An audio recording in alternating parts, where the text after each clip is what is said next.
ناظرین کرام، آج کا ہمارا موضوع سجدہ سہو کے بارے میں ہے۔ اگر کوئی آدمی نماز میں بھول جاتا ہے تو وہ کس طرح سجدہ سہو کرے گا۔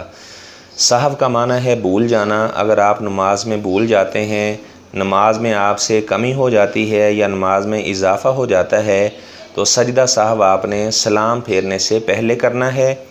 سلام پھیرنے سے قبل بھی آپ سجدہ سہو کر لیں، یہ بھی درست ہے، اور اگر آپ سلام پھیرنے کے بعد 2 سہو کے سجدے کر لیتے ہیں، یہ طریقہ بھی درست ہے۔ دونوں طرح شریعت میں یعنی اس کا ثبوت موجود ہے۔ جس طرح نماز جنازہ اونچی آواز سے بھی پڑھا جا سکتا ہے، ایسا بھی پڑھا جا سکتا ہے، اس طرح یہ معاملہ سجدہ سہو والا آپ سلام پھیرنے سے قبل 2 سجدے کر لیں، یہ بھی درست ہے۔ سلام پھیرنے کے بعد 2 سجدے کر لیں سہو کے، یہ بھی درست ہے۔ اگر آپ سے نماز میں کمی ہو جاتی ہے تو آپ مثال کے طور پر عصر کی نماز کی آپ نے 3 رکعت پڑھ لی، اب آپ 1 رکعت پڑھیں گے، اس کے بعد تشہد بیٹھ جائیں گے۔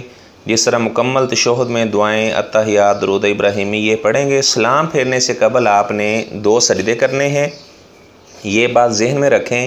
جب سہو کے آپ نے 2 سجدے کر لیے، اس کے بعد اتحیات یعنی تشہد وغیرہ، یہ درود ابراہیمی، اتحیات یا دعائیں یہ نہیں پڑھنی، یعنی 2 سہو کے جب سجدے کر لیے اس کے بعد آپ نے سلام پھیر دینا ہے۔ بعض بھائی کیا کرتے ہیں، وہ سہو کا سجدہ جب 2 سجدے کر لیتے ہیں تو اس کے بعد اتحیات پڑھنا شروع ہو جاتے ہیں، مکمل تشہد پڑھتے ہیں، تو ایسا کرنا کسی بھی صحیح حدیث میں موجود نہیں ہے۔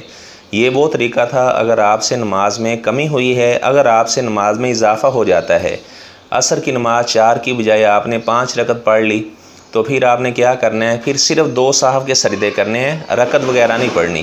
2 سہو کے سجدے کریں گے، اس کے بعد آپ سلام پھیر دیں گے۔ دوبارہ پھر یہ بات ذہن نشین کر لیں، سہو کے سجدے کرنے کے بعد اتحیات وغیرہ پڑھنا یہ کسی بھی صحیح حدیث سے ثابت نہیں ہے۔ وَقُلْ جَاءَ الْحَقُّ وَزَهَقَ الْبَاطِلُ